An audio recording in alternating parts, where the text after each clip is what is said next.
costume for a mystery theater.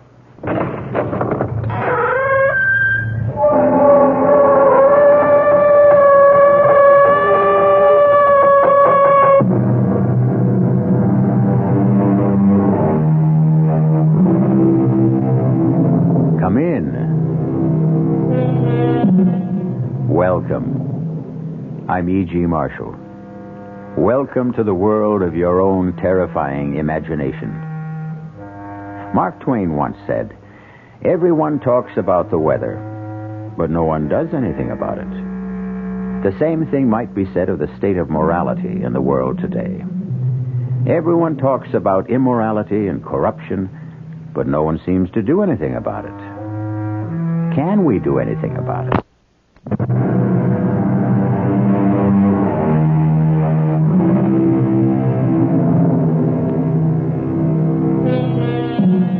Prometheus' gift of fire to man was a blessing, bringing warmth, cheer, enabling man to cook his food, and also protect him from wild beasts. But along with the benefits came drawbacks.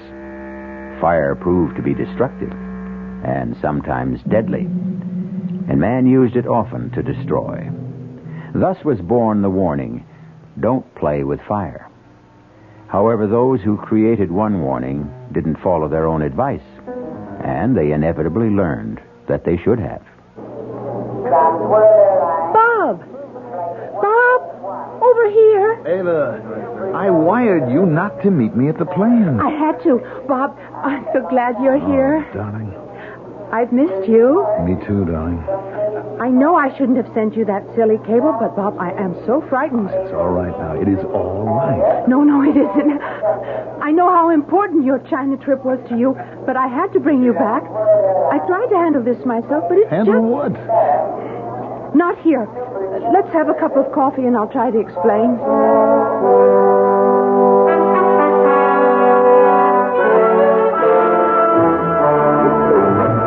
I just don't understand. What's your father afraid of? I don't know, and he won't tell me. That's why I sent for you, Bob. Maybe he'll talk to you. You know, darling, if you were anyone else except the level-headed, beautiful girl that I'm going to marry, I'd say this whole thing was nonsense. You won't say it after you see Dad. You won't recognize him. Why, you mean he's changed physically? Not so much in appearance, but in his attitude. You know the way Dad was completely self-assured, positive. Yes, and sometimes wrong. Of course, who isn't? But you don't get to be the head of one of the largest corporations in the country by running scared. And, Bob, believe me, Dad's terrified. Can you picture Vern Marcus scared?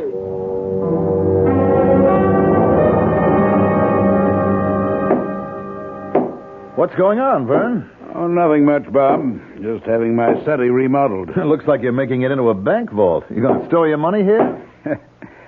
What brings you back to the States? I thought you planned to stay in China 2 months. You're the reason I'm here, Vern. You've evidently been allowing Ava to fill your head with a lot of nonsense. Nonsense? Well, I don't know what she told you, She didn't but... tell me that you were turning your study into a fortress or electrifying the fence around the house, but she told me enough to convince me that I was right to come back. What's frightening you, Vern? Now, leave me alone. Just leave me be, that's all. Is that too much? Much too much. Stop thinking about yourself and think of what you're doing to Ava. Ava has nothing to do with this. No? How would you feel if your daughter built herself a fortress and locked herself in, turning from an outgoing, beautiful girl to a frightened, petulant child, asking only to be left alone? Would you try to help? All right, Bob. You win. One promise. You mustn't tell Ava. But she's frantic with worry. I have to tell her something. No. At least let me tell her that you've confided in me. That will help. That's all you'll tell her? You promise? I promise. All right. My telling you isn't going to do any good. I'm caught, that's all. Caught? By what? The Promethean Society. What's that? It's a small, secret society dedicated to doing something about the lack of morality in the world today. All right, but what do you mean you're caught? I have 1 week to give the leader of the society, a man who calls himself Promos, $1 million. For what? Well, ostensibly to spread the message of the society. Well, what kind of work do they do that takes $1 million? A public relations campaign. Newspaper advertising, television, radio. There are even discussions of making a motion picture, and that takes money. Well, I don't see the problem, Vern. If you really feel that this is worthwhile, you make the contribution. If you don't, you tell them you won't go along. I'm afraid that's not possible. Oh, come on, Vern. What are they going to do if you say no? Rather than tell you, I'll show you. Timmy, Bob Steele remembers you. I'm sure you remember him. Sure. I remember, Bob. How are you? Well, I'm fine, but what are you doing in the wheelchair? Learning how to operate the darn thing. I can move it pretty good. It's the brakes that bother me. Oh, watch it. That's all right. I've got you. Oh, thanks. Now, Vern, what brings you here? Actually, it was Bob.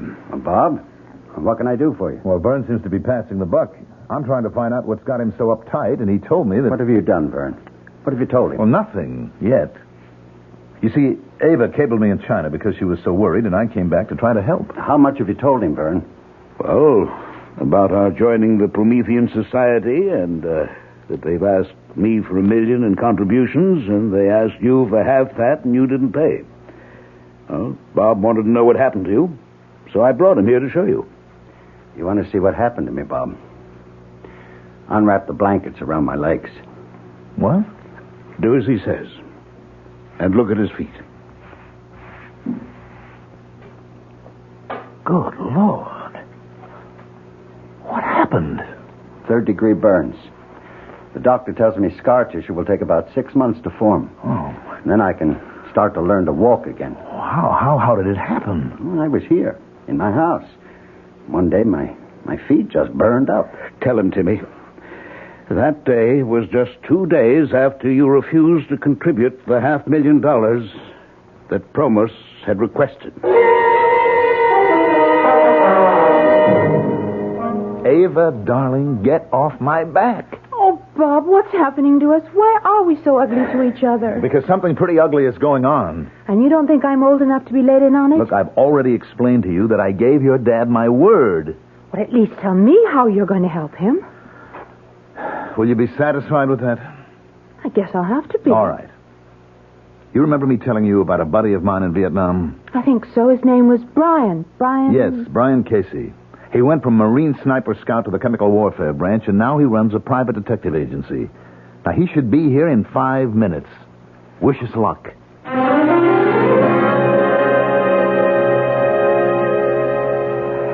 can't do it, Bob. I just can't. Vern, think what we're asking. Only to stall. He'll tell me I've had enough time. I've known about this for weeks. He's right, Bob. Look, Casey, I brought you here because I believed you could help. Now, if you're going to agree with him... Just stalling isn't enough, Bob. We've got to have a plan. And before I can even think of anything, I've got to see what this organization looks like and how it operates. I've told you, Mr. Casey. It's not good enough. I have to attend one of those meetings. I just don't believe that any man can control fire. Then how do you explain what happened to Timmy Burns? I can't. Yet. And we still can't be sure that Burns told it like it happened. Well, Timmy has no reason to lie. And you must believe that this Promos can control fire. I only know what I saw. I saw his feet, too. After whatever happened, happened. What could have happened? Except what Timmy told us. Well, I'll tell you one thing that could have happened. 2 rough gents could have called on Burns, tied him up, gagged him, and roasted his feet. I saw his feet, Casey. This couldn't have been done with matches. Bob, you know better than that. Now, think back when we were in Vietnam. Remember the defoliants? Flamethrowers? Now, these guys could have used that on him. Well, then why wouldn't he tell us? Because they told him not to. And he sure would listen after they finished with him. Never thought of that, but it is possible. No, you don't know Promos. You think he's a nice guy? You wouldn't stoop to a thing like that? Well, I don't know what he is. A fanatic or a blackmailer.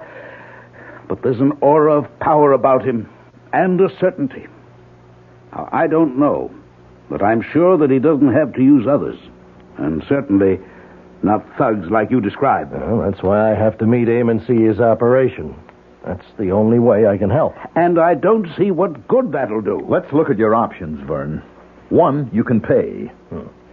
Just the first in a long string of payments. 2, you can blow the whistle and go to the district attorney. But what?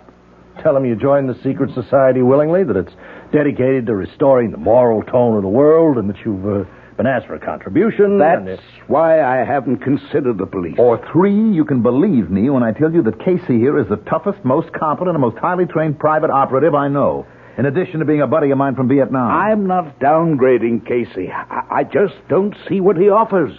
A long shot. You can take me to your scheduled meeting tomorrow night and introduce me as a sinner who's seen the light. I'm an ex-Marine, a Vietnam veteran. Well, I made a bundle in the black market, and now I want to give some of it to the Promethean Society to to make the world a better place. But I want to see before I give. And the reason you don't have the $1 million is that you wanted Promo's approval to allow me to chip in with you. That makes sense, Vern. And if Promos doesn't go for it, or I come up with nothing, you can always pay.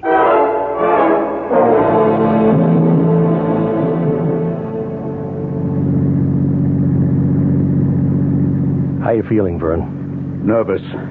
Very nervous. I wish Bob could have come. Relax.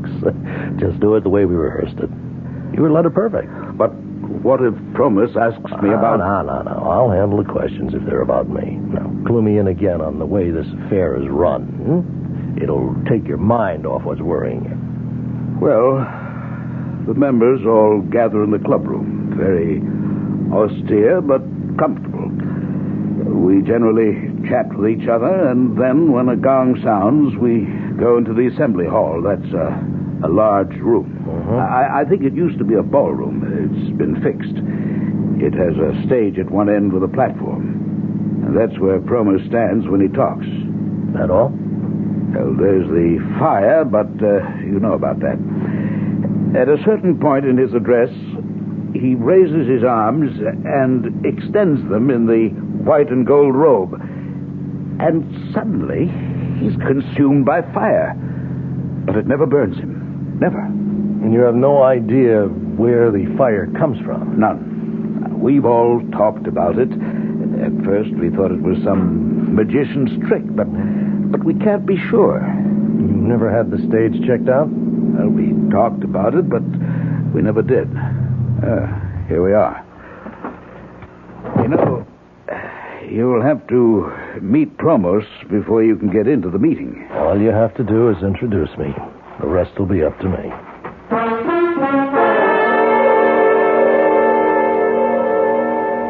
So, you would like to join the Prometheans, Mr. Casey? Well, that's why I'm here. Now, what's with this bit about taking your shoes off? If and when we accept you, we'll explain our rituals. But we do not allow you into the inner chamber with your shoes on. What do you know about the Prometheans? Well, only what Vern Marcus told me. And what was that? Well, it was pretty general that you were an organization doing something about the shocking philosophy in our contemporary society that anything goes as long as it makes a buck. Now, why do you feel so strongly about it? Atonement. Atonement? For what? For my sins. This is not a confessional, and I am not a priest, Mr. Casey. We're engaged in a very secular battle here against the forces that have distorted and corrupted the moral values all over the world. And we intend to use the very same instruments that did the corrupting. Well, I apologize, but I wasn't being flip. Maybe Vern told you I was in Vietnam in the Marine Corps. I know this isn't a confessional, and you're not interested in my life story, but I made a fortune then. Opium? No, not quite that bad. Black market. I sold everything I get my hands on. Yes. Well, while I'm greatly flattered that you want to join the Promethean Society, I'm sure you're unaware of our admission procedures. We have always selected our members, and only because of Vernon Marcus's stature and the substantial contribution he's making to the society did I consent to see you this evening. Now, wait a minute. Now, much as I sympathize with people like you, you're not the type of member we seek. You know, up until 5 minutes ago, I thought your organization was doing something, but now I think different. What do you think now, Mr. Casey? I think maybe you are money hungry like I was in Vietnam, and you want to stick Marcus for the $1 million and figure on picking up another $500,000 for me later on. If that's what you think, Mr. Casey, I'd be delighted if you'd stay for the meeting. You mean that? I never say anything I don't mean.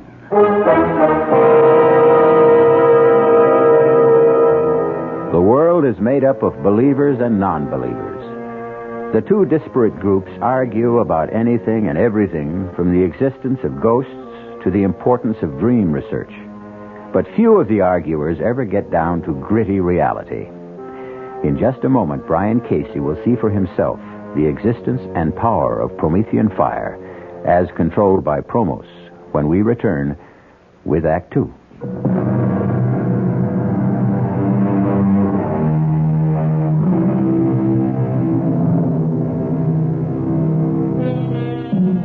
Have you ever noticed how much atmosphere plays a part in our lives?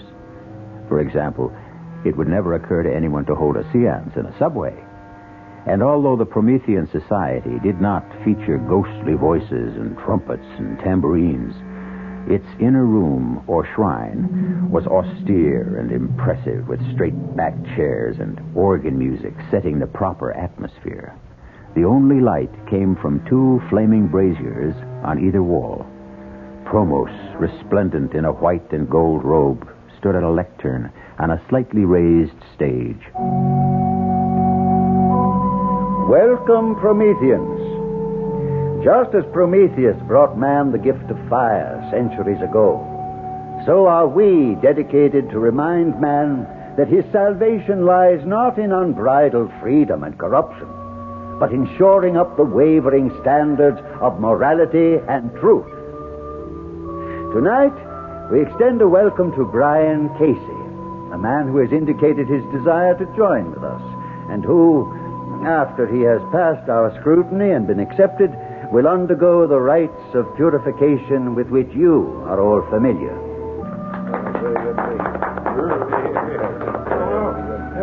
You have a question, Mr. Johnson? I do.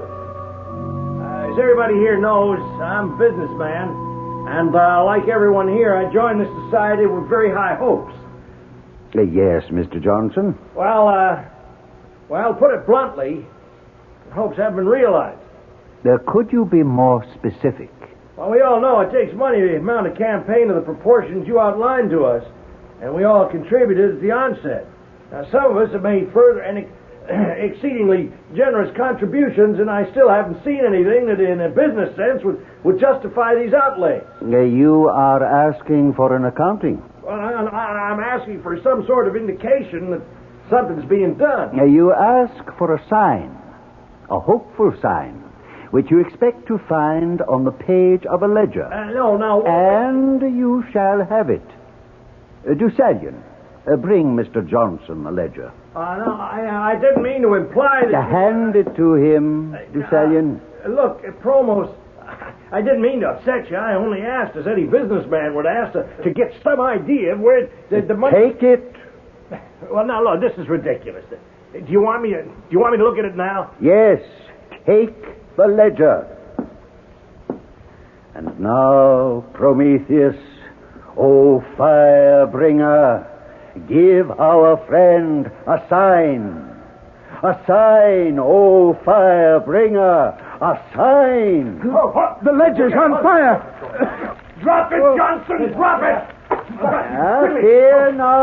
Fear not. We are all safe. None of us has transgressed. I now call upon Prometheus for another sign. A sign directly for me. Watch now, Casey. Watch. You see, Casey? The man's a sheet of flame. He should be burned alive. But he'll emerge unharmed when the flames die down. It's a miracle, Casey. It's impressive, but I don't believe in miracles.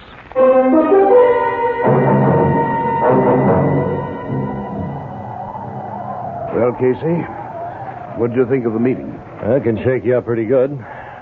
I'll tell you more when we get into the car and start home. Mr. Marcus. Mr. Marcus. Yes, Promos? Haven't you forgotten something? Oh, you mean... Your contribution. The society has been counting on it. Of course.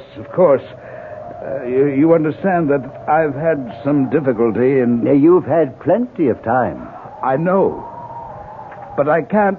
Have you changed your mind about making the contribution? Oh, no, not at all. I was just waiting for Mr. Casey here to... Mr. Casey informed me of his wish to contribute. But I must ask you, Mr. Marcus, in front of Mr. Casey here, are you completely familiar with his background? Why, yes, I think so. Now, what are you getting at, Promos? You're not yet a member. We cannot accept outside contributions. Well, what's that got to do with my background? Your background will determine whether or not we accept you. That's fair enough. If you accept me, you can take my $500,000. If not, it's up to Marcus to make the total $1 million contribution. Yes, I will. When can I expect to hear about my application? I should say within the next 48 hours. Yes, definitely within that time.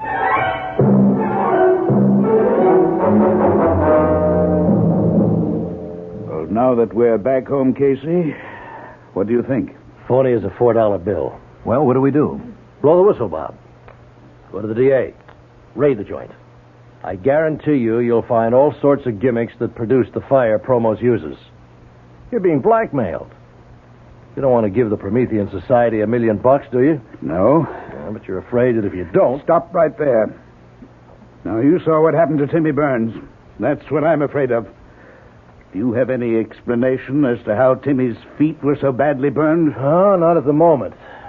I thought I did when we were made to bathe our feet in water at the purification rites, but my theory was wrong. What did you think it was?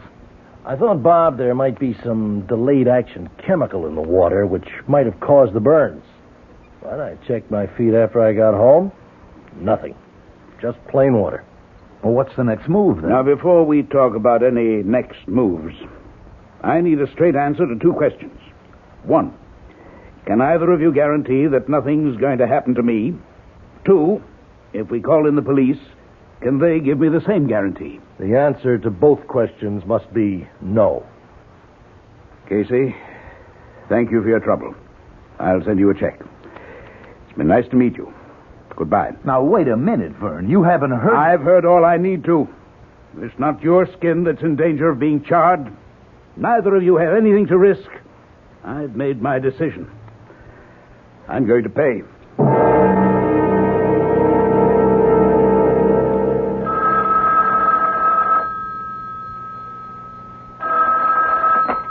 Casey Associates. Ah, Mr. Casey. How fortunate I reached you so promptly. Who is this?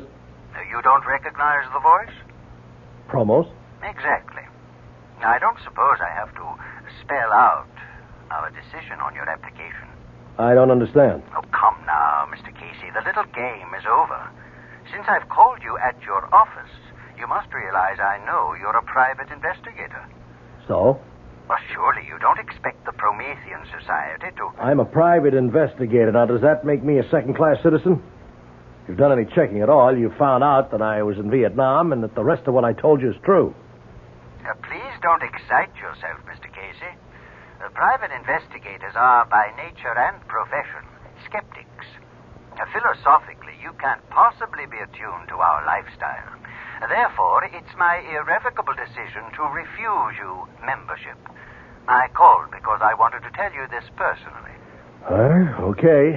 It's your candy store. Not entirely, Mr. Casey.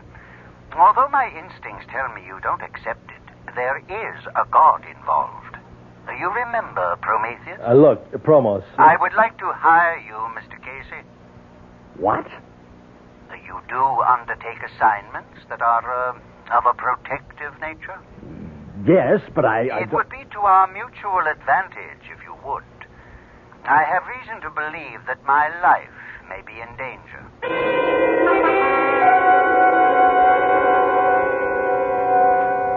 Are you willing to work for me? You'll be wasting your money. It's my money. Well, I'll think about it. Now, while you're thinking, consider the fact that if you were really serious about wishing to join us, You might be doing me an even larger service by keeping me alive so that the work of the society can go on. It's a good point. As I said, I'll think about it. Good, Mr. Casey. But don't think too long.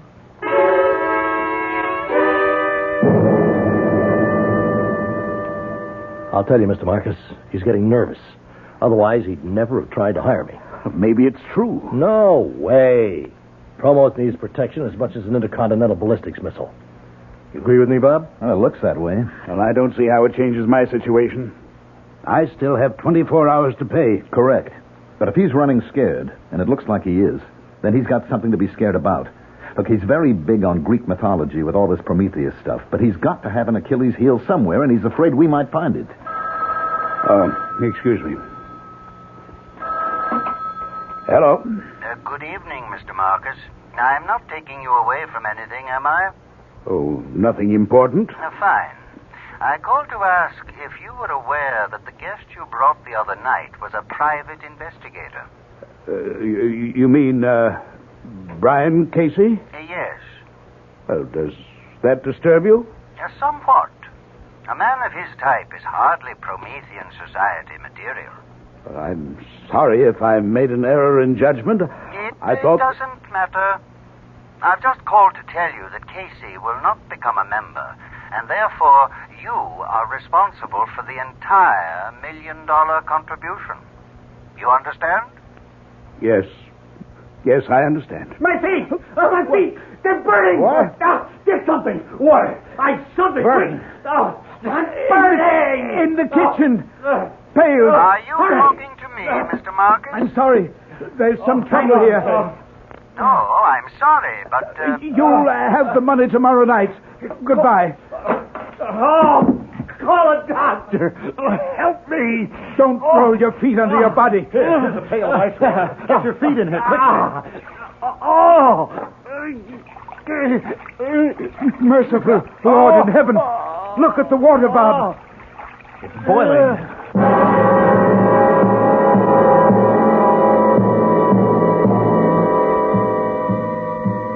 What can turn a pail of ice water into a bubbling cauldron? Promos would say it's Promethean fire. What would you say? What would you do if you were in Vernon Marcus' shoes? We'll be back shortly.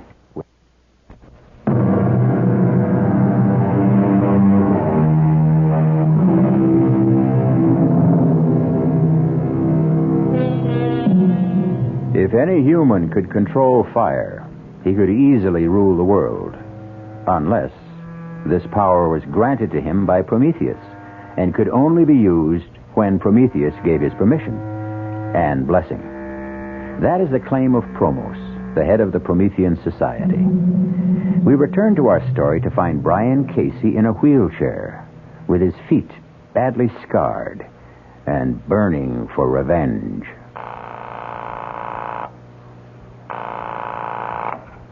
Hello? Bob? Casey, where are you? I'm at my office. But your feet... I'm in a wheelchair. Now, they tell me I'll be back walking in less than 3 months. You've got to do me a favor. Of course.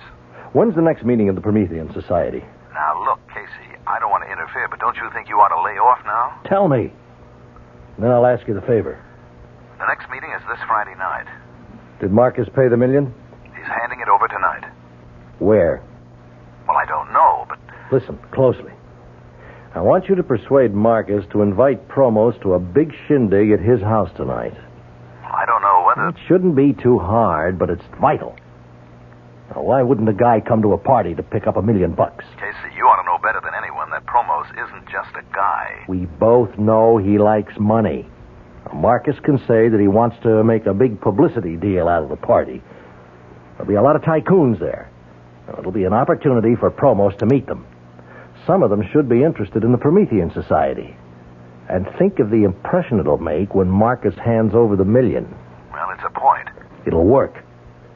And think of the impression Promos will make when he shows up in his robes. Why would he wear the ceremonial robes? Because they're impressive, because he's a ham at heart, and because he has to for my plan to work. Your plan? What plan? It's better that you don't know, in case something goes wrong. Well, Casey, you're asking to use Vern's house, and... I give you my word Vern can't get into trouble. Now, you've got to make the shindig come off. Why? What's so important about Promos coming to a party? Because after he gets there, you're going to spill a glass of whiskey over those ceremonial robes.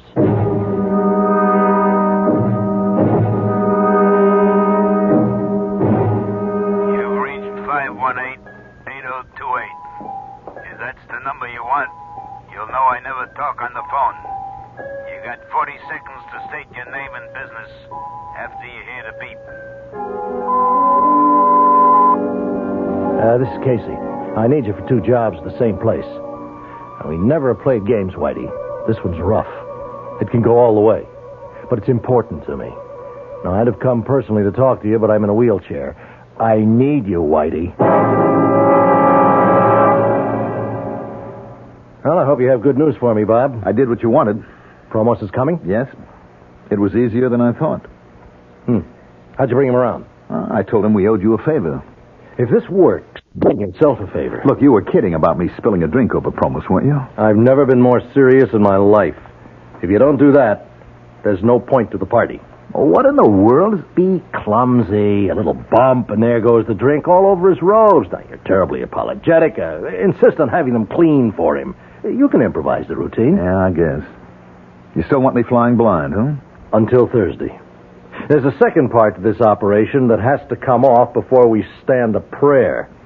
I'll see you back here Thursday at 4.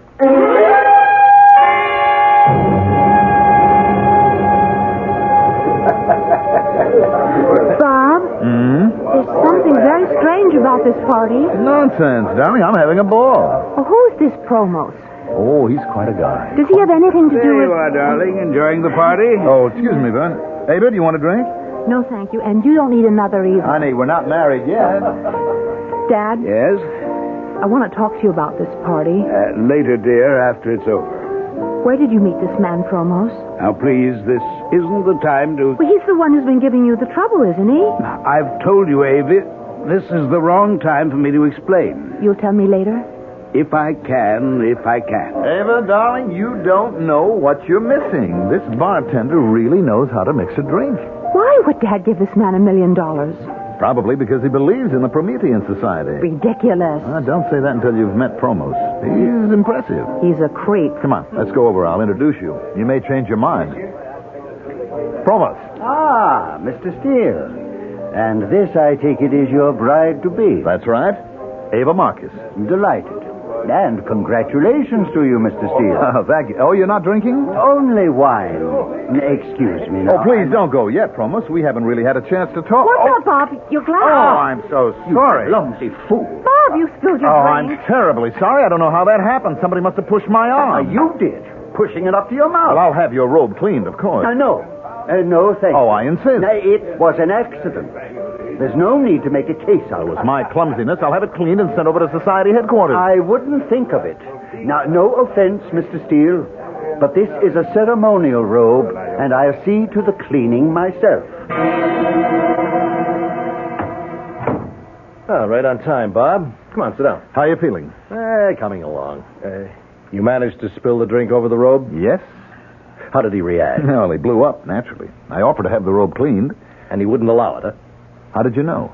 Because he's not about to let that robe out of his hands. You think he's gimmicked the robe? I think I figured the answer to a lot of his tricks. You remember the ledger that burned up in Johnson's hands? Sure. Probos has definitely had experience with chemicals and combustibles. He's come up with some special ways to use them. Now, that ledger was treated with an unusual substance that would ignite when touched with the heat of a human hand. Yes, but the guy who brought it to him, Deucalion or something. He was wearing gloves. Are you sure? Well, I'm sure about the gloves. The rest is an educated guess.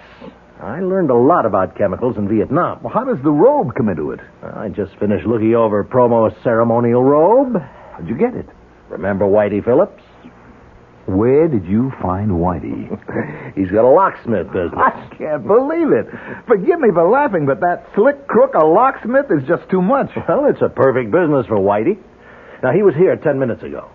He brought me promo ceremonial robe. You got to be kidding. Whitey stole it? No, not the robe you stained. I told him to lift the clean one. Wait a minute. How did you know there was another one? Well, there'd have to be 2 robes in case one went out of commission. Uh-huh. And what did you discover when you examined the robe? What I suspected. It was treated with some kind of flame retardant. Well, would that protect his face? I mean, Vern told me he doesn't wear a mask or anything like that. I know. I've wondered about that, too. Now, those flames leap all over. Now, if he had something that blew strong enough to keep the flames from his face... Well, that's pretty risky, isn't it? He's playing for big stakes. Casey, you're obviously convinced that the man is a phony. Don't tell me he's got you believing that Prometheus stuff, too. I can't figure him. Look, he wanted to hire you to protect him. All part of the game. He had to get me out to his place so he could fix my shoes. What? The fire that burned me started in my shoes, not in my feet. Now, he made me take my shoes off before I went into his office. Then he must have had the shoe treated with phosphor or some other of these chemicals that ignite under heat. Well, you know, like he did with the ledger. The heat of my body touched off the shoes. That's the same thing he did to Timmy Burns. I think so. Well, what are you going to do? Fight fire with fire. I managed to remove the fire retardant substance from the robe Whitey brought me. I treated it with some chemicals that really like fire. I fixed it so that Prometheus will really have a chance to bring the gift of fire to Promos.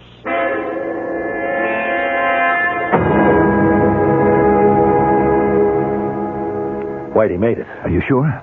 Why shouldn't I be? Byrne just heard that tonight's meeting has been called off. Any reason given? No. Another date set? Indefinitely postponed. Now, do you think maybe Promos suspects something? I know, we've got to trust Whitey. Why would Promos call off the meeting? Well, maybe he's packing in the entire operation.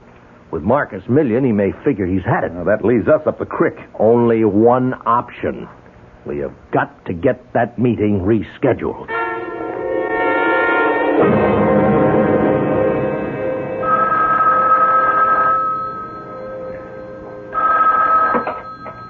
A Promethean Society. Promos? Speaking. This is Bob Steele. Look, I don't know whether you even want to talk to me because of the way I behaved at the party. Accidents can happen, Mr. Steele. Well, I called because I heard that tonight's meeting had been called off. Yes? And no date had been set for another? That is correct. Oh. Well, I guess that's that then. Mr. Steele, would you mind telling me what you're obviously trying to tell me? Well, it probably wouldn't mean much to you anyway. It was only a small contribution. Contribution?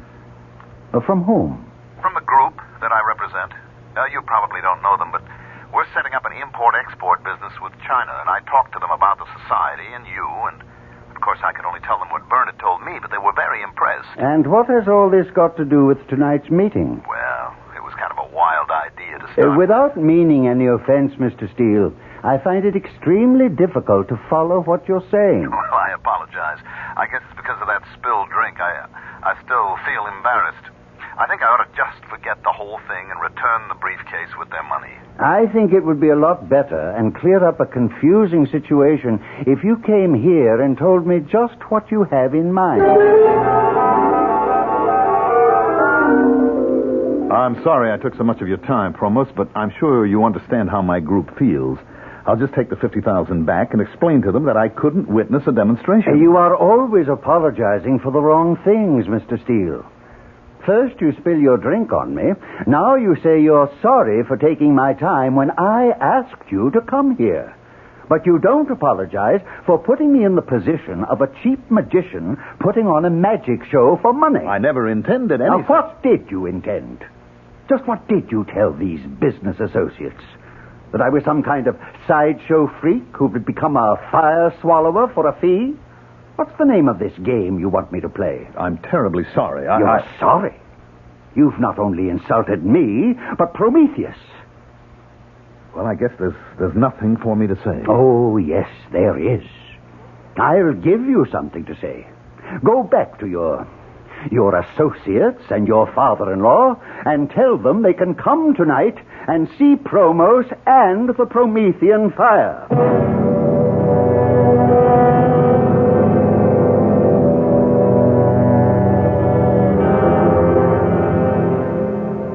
I don't like it. What's going to happen? At this point, I don't know. Well, what did Casey say when you told him how Pumas reacted? Good evening. I will extend no welcome to those of you who have come tonight, not because you believe in a cause, but out of curiosity. I don't like this, Bob. Tonight, will you have the courage to face Prometheus, as I do? Oh, Prometheus, bring me your gift, your gracious gift of the purifying fire. Behold the fire, the consuming flames that Prometheus... Take it off! Take it off!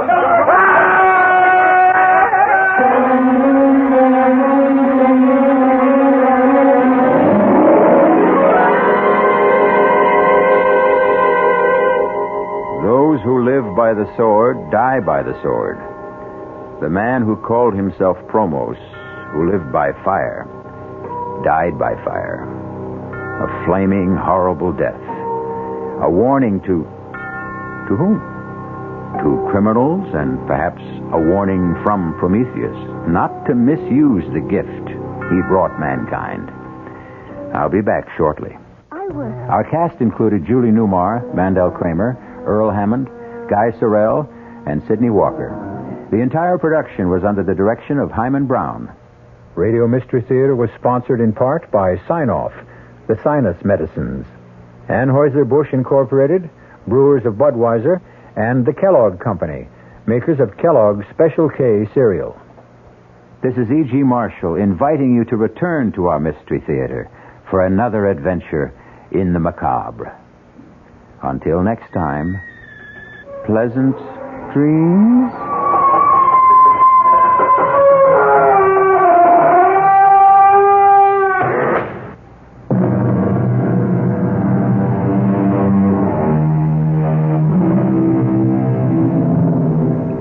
The preceding Mystery Theater